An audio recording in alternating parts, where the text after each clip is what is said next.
Assalamualaikum students, I hope you all are fine, and here I am, your English teacher Maria Ghani, with a lecture that is based on your paper pattern.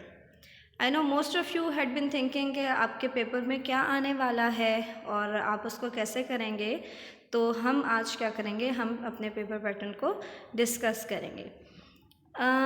मैंने आपको पहले भी बताया है जैसे कि आपका जो पेपर पैटर्न है उसमें जो सेक्शन ए है that is going to be of 20 marks. और अभी जैसे हमें पता चला है कि बोर्ड ने पॉलिसी चेंज कर ली है and you will have to attempt your section A on bubble sheets, तो आपने उसको बबल शीट्स पे करना होगा। इंशाल्लाह हम आप जब वापस आएंगे फ्रॉम 19 अप्रैल तो हम उसकी भी प्रैक्टिस करेंगे। अभी हम देखते हैं कि पेपर में आएगा क्या क्या। पहले तो आपके आएंगे 20 मार्क्स के एमसीक्यूज़ जैसे आप लोग 9th-10th में भी अटैम्प्ट करते रहे हैं उसी तरह से आएंगे। अगर आप इन एमसीक्यूज़ को देखें, उनको थॉरली जो है वो चेक करें, तो जो स्टार्ट के सारे एमसीक्यूज़ हैं वो सारे के सारे आपके जो है वो चैप्टर्स में से दिए हुए हैं। तो इन टोटल जो हमारे पास 20 एमसीक्यूज़ हैं उनमें से 11 जो हैं वो चैप्टर्स में से हैं। 11 का मतलब है कि जो एक स्पेलिंग बेस्ड एमसीक्यू है वो भी इन 11 में काउंट होता है, और जो बाकी के 9 हैं वो आपके ग्रामर बेस्ड हैं। अब जो चैप्टर्स में से आपके एमसीक्यूज़ हैं वो किस किस्म के हैं, आप अगर फर्स्ट वन को देखें, nobody had come near the young seagull when he did not fly for. अब अगर किसी ने चैप्टर को थॉरली रीड नहीं किया तो he can not attempt this MCQ, वो इस एमसीक्यू का अटैम्प्ट नहीं कर सकता। मैंने साथ साथ चैप्टर्स के जो है वो नंबर्स भी मेंशन किए हुए हैं। जैसे ये फर्स्ट वाला एमसीक्यू हमारा चैप्टर 2 में से आया है। चैप्टर 2 है हमारा his first flight. On end of में आप लोगों को ये बात रियलाइज़ कराने की कोशिश करती रही हूँ कि सिर्फ एक्सरसाइजेस को प्रिपेयर करके आप पेपर अटैम्प्ट नहीं कर सकते। तो अब ये जो एमसीक्यू है ये भी हमारा चैप्टर के बीच में से है। नेक्स्ट वाले को हम देखें, Minta started folding the things with almost frantic haste stuffing them into. अब ये वाला भी चैप्टर के बीच में से है। नेक्स्ट हम देखें तो वो भी from within the chapter है।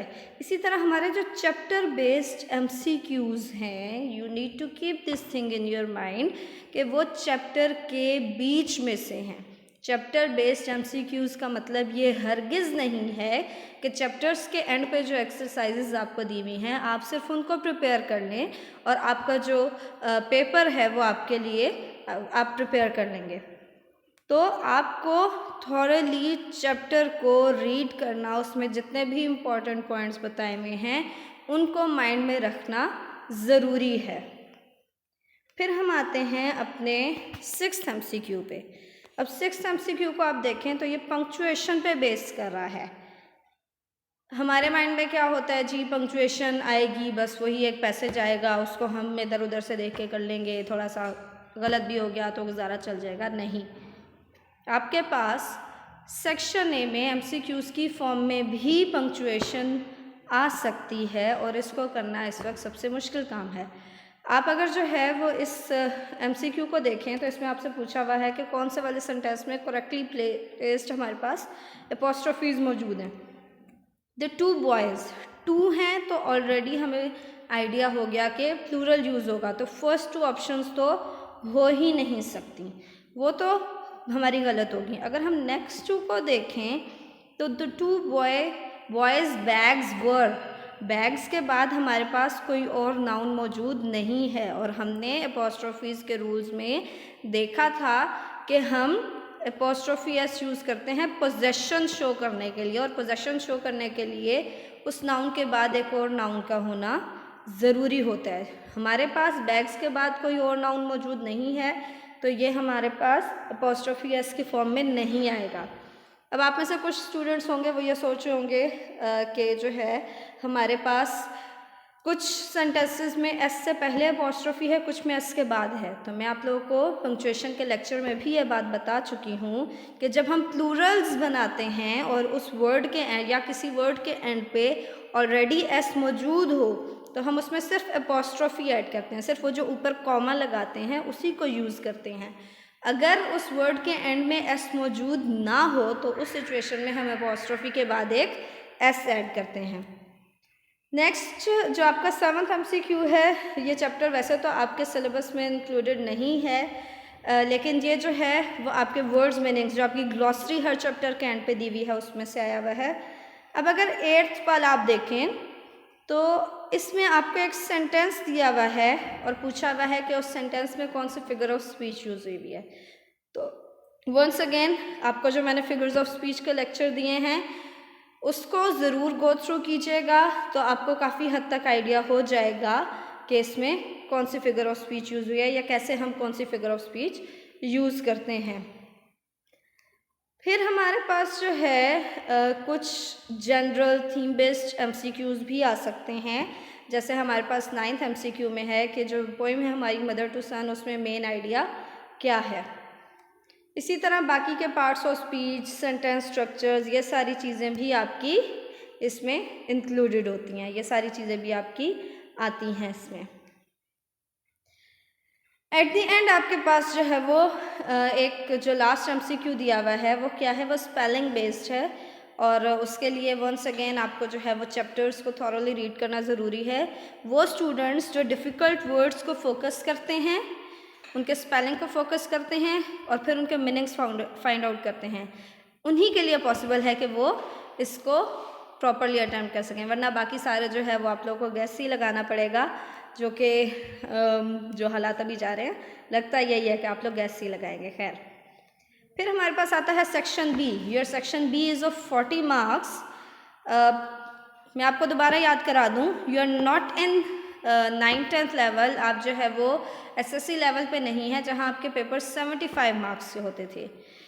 अब you are at the level of higher secondary, तो आपके जो एग्ज़ाम्स हैं, आपके जो पेपर हैं फाइनल, वो 100 मार्क्स के होंगे। 75 की बजाय 100 मार्क्स का पेपर आपको अटैम्प्ट करना है और आपके पास टाइम ड्यूरेशन वही 3 आवर्स का है।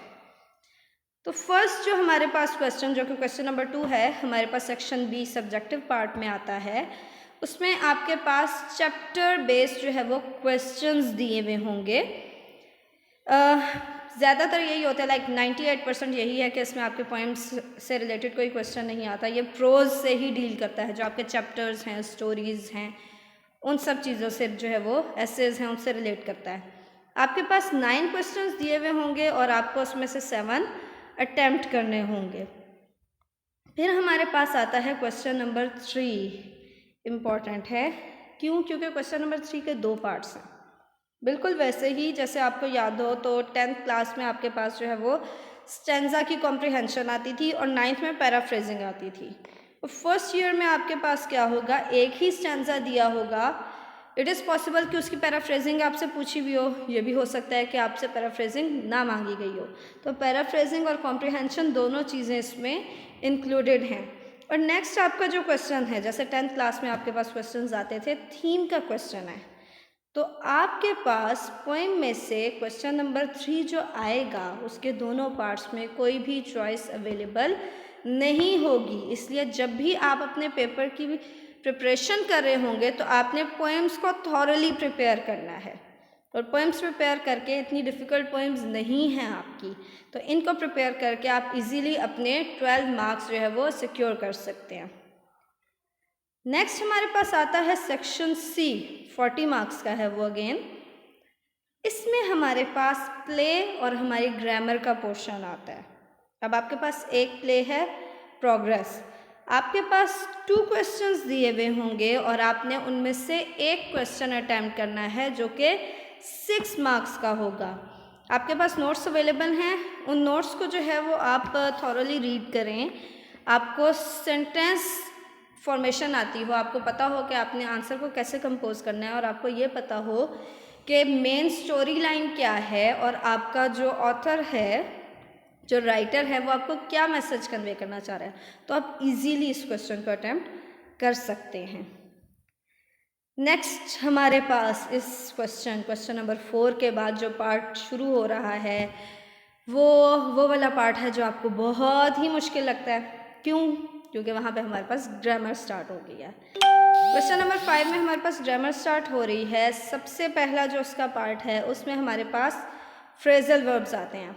अभी टेस्ट सेशन में भी हम जो है वो पीछे फ्रेजल वर्ब्स की ऑन एंड ऑफ प्रिपरेशन करते रहे हैं।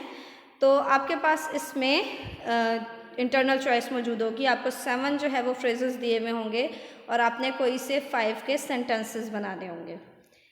नेक्स्ट जो बी पार्ट है उसकी भी हम प्रैक्टिस करते रहे हैं, ये भी टेस्ट सेशन में आता रहा है। इसमें क्या है, इसमें हम जो है वो करेंगे, करेक्ट फॉर्म ऑफ वर्ब हम पुट करेंगे। आपको पता है कि जो ब्रैकेट में आपको वर्ब दिया हुआ है, आपने जिस भी सिचुएशन में वो सेंटेंस है, जिस भी टेंस में वो जा रहा है, उसके अकॉर्डिंग आपने फॉर्म ऑफ वर्ब यूज़ करनी है। साथ हेल्पिंग वर्ब्स भी जो भी हमें चाहिए होंगे वो भी यूज़ करने हैं। खैर, ये दोनों तो 5-5 मार्क्स के हो गए। अब आता है हमारे पास पंक्चुएशन का पार्ट। पंक्चुएशन वाले पार्ट में मोस्ट ऑफ द टाइम्स क्या होता है, हमारे पास बोर्ड में ऐसे होता है कि आपके जो चैप्टर्स हैं, वंस अगेन अगर आपने चैप्टर थॉरोली रीड किया हुआ है तो आप इस क्वेश्चन को भी इजीली अटेम्प्ट कर सकते हैं कि यहाँ पे उन्होंने आपका जो पैसेज या जो भी सेंटेंस दिया हुआ होगा वो 98% ऑफ द टाइम्स क्या होता है, वो आपके चैप्टर्स के बीच में से होता है। अगर हम इसको देखें, जो हमें यहाँ पे सैम्पल पेपर में मिला हुआ है, ये वाला हमारा जो पार्ट है, ये हमारे मिंटा वाला चैप्टर में से है, यूनिट 5 में से है, from mother with love. Next हमारा जो क्वेश्चन नंबर 6 है, उसमें आपके पास लेटर दिया हुआ है और ब्रैकेट में उन्होंने मेंशन किया हुआ है कि you can have a formal letter और एप्लीकेशन। अगर ध्यान दें तो एक स्लैश डली हुई है और आपको जो टॉपिक दिया हुआ है वो एक सिंगल टॉपिक दिया हुआ है। तो दिस मीन्स के ज़्यादा चांसेस यही हैं कि आपको इस क्वेश्चन में भी, जो कि क्वेश्चन नंबर 6 है आपका, चॉइस अवेलेबल नहीं होगी और ये आपका 8 मार्क्स का क्वेश्चन है। Again I refer back to your class 10th class में आपने जो है वो फॉर्मल लेटर राइटिंग की हुई है, एप्लीकेशन राइटिंग की हुई है। इम्पॉर्टेंट पॉइंट क्या है, पहले जो स्टूडेंट्स करते होते थे कि पैटर्न उनको याद है, वो पैटर्न लिख देते थे और बीच की बॉडी अटैम्प्ट नहीं करते थे। तो वो जो बीच की बॉडी अटैम्प्ट नहीं करते, उन स्टूडेंट्स के लिए ये मैसेज है स्पेशली कि उनको उनकी सैल्यूटेशंस के और पैटर्न के मार्क्स नहीं दिए जाते। आपके लिए मस्ट है कि आपने कंप्लीट फॉर्म में उस लेटर या एप्लीकेशन को अटेम्प्ट करना है। फिर आपके पास आता है पैराग्राफ। क्वेश्चन नंबर 7 है हमारा, जिसमें आपके पास पैराग्राफ और ट्रांसलेशन दोनों में चॉइस मौजूद होगी। And I know you guys very well, आप में से ज़्यादातर जो है वो ट्रांसलेशन को ही चॉइस पे छोड़ेंगे क्योंकि आपको वो बहुत मुश्किल लगती है, लेकिन आई थिंक कि अगर थोड़ी सी प्रैक्टिस करें तो उसको भी आप कर सकते हैं प्रिपेयर। खैर, अगर आप इस पॉइंट पे भी फोकस करें तो आपके पास पैराग्राफ का टॉपिक एक ही अवेलेबल है। आप में से बहुत सारे स्टूडेंट्स जो है वो पीछे टेस्ट सेशन में कंप्लेन करते रहे हैं कि मैम आप एक ही टॉपिक देती हैं टेस्ट में, आप चॉइस नहीं देती। तो बेटा, here is the answer to your query के आपके पास पेपर में भी पैराग्राफ के टॉपिक्स में चॉइस नहीं अवेलेबल होती। Then you have your last question, जिसमें आपके पास एक डायलॉग होगा, एक ही डायलॉग होगा और उसके साथ में चॉइस पे आप जो है आपको एक CV या रिज्यूमे का टॉपिक दिया हुआ होगा। और मैंने आपको बताया है कि वैसे तो CV और रिज्यूमे में थोड़ा सा डिफरेंस होता है, लेकिन यहाँ पे आपकी बुक में जो आपको पैटर्न बताया हुआ है उसमें दोनों चीज़ों को मिक्स कर दिया गया है। So this is your paper pattern, this is all for today. I hope कि अब आपके माइंड में जो क्वेश्चंस थे अपने पैटर्न से रिलेटेड, अपने पेपर से रिलेटेड, वो जो है वो आप जो है आपको क्लियर हो गए होंगे वो सारे पॉइंट्स। इंशाल्लाह नेक्स्ट लेक्चर में फिर मैं कोशिश करूँगी कोई ऐसा टॉपिक जो है हम डिस्कस करें जिसमें आप लोगों को ज़्यादा कन्फ्यूजन है। Till then, thank you so much. अल्लाह हाफिज़।